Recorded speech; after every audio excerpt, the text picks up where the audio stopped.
Halo semuanya dan selamat datang di bedah taktik kita kali ini.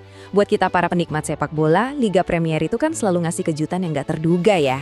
Nah, hari ini kita bakal bongkar bareng-bareng soal kembalinya Hull City ke kasta tertinggi Inggris. Gini, ini tuh bukan sekedar cerita promosi biasa loh. Ini adalah sebuah studi kasus taktikal yang benar-benar penuh sama anomali dan kontradiksi statistik. Saya jamin, habis ini cara kalian melihat tim promosi bakal sedikit berubah.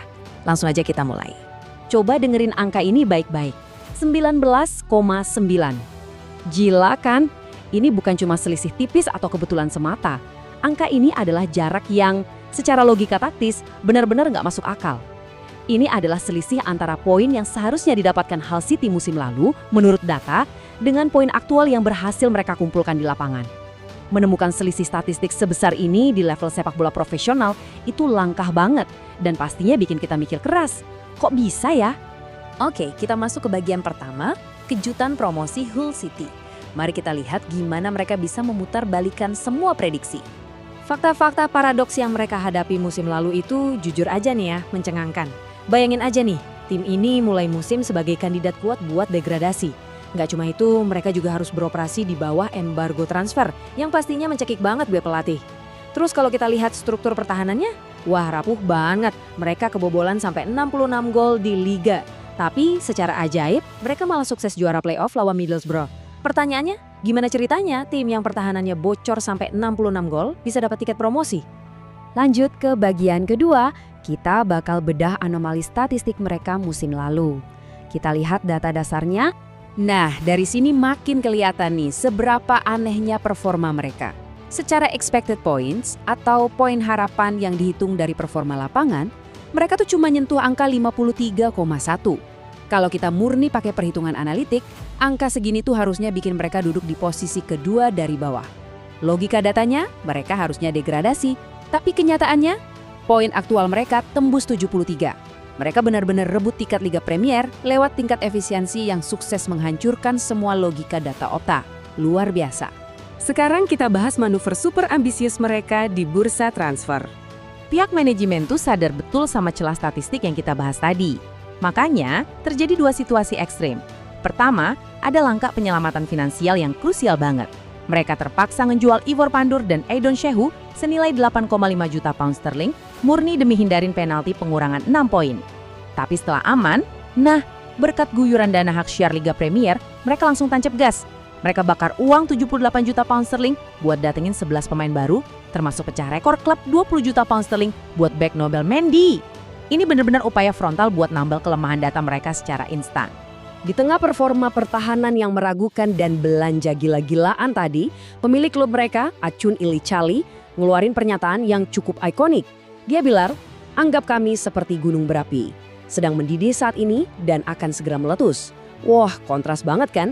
Di satu sisi kita dihadapkan sama realita angka statistik yang sedingin es, tapi di sisi lain ada ledakan optimisme yang menggebu-gebu dari sang owner.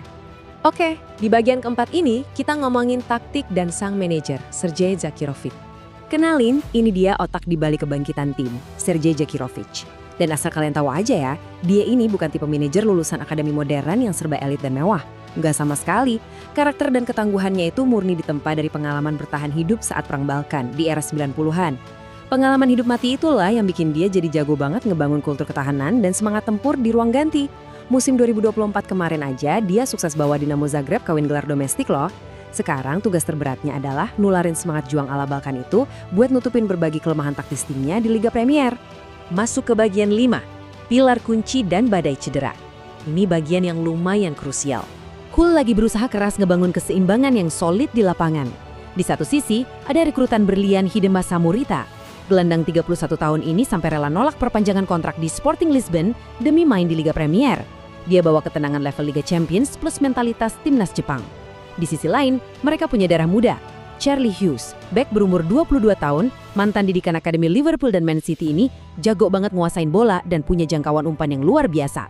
Jadi idenya, Morita ngasih stabilitas, sementara Hughes jadi motor buat transisi bola modern. Mantap kan idenya? Tapi, ini dia tapinya. Rencana indah di atas kertas tadi langsung dihantam realita pahit pramusim, tepat di jantung pertahanan. Kiper utama mereka yang syarat pengalaman Jack Butland cedera lengan parah dan diprediksi baru bisa main setelah Natal. Belum kelar pusingnya, bek andalan masa depan mereka, Charlie Hughes yang baru aja kita puji-puji tadi, terpaksa operasi hernia dan kemungkinan baru comeback di awal musim gugur. Kehilangan 2 pilar pertahanan sekaligus sebelum liga bahkan dimulai, ini red flag atau alarm bahaya yang gede banget buat Džakirović. Terakhir, bagian 6. Gimana sih peluang bertahan mereka musim ini? Kalau Hull City mau bertahan, ini parameter mutlaknya. Pertama, Oli McBurney harus banget nemuin insting pembunuhnya lagi dan cetak minimal 19 gol kayak musim lalu. Kedua, gara-gara Butland cedera, beban kepemimpinan di lini belakang sekarang murni ada di pundak bek veteran, John Egan. Dia harus bisa mimpin barisan pertahanan.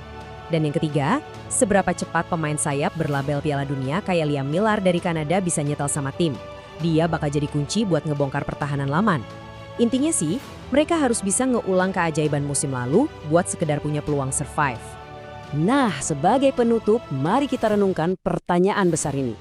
Bisakah semangat juang Spartan yang dibawa Sergej Džakirović benar-benar jadi tameng ampuh buat nutupin rekor pertahanan yang kebobolan 66 gol di kasta bawah?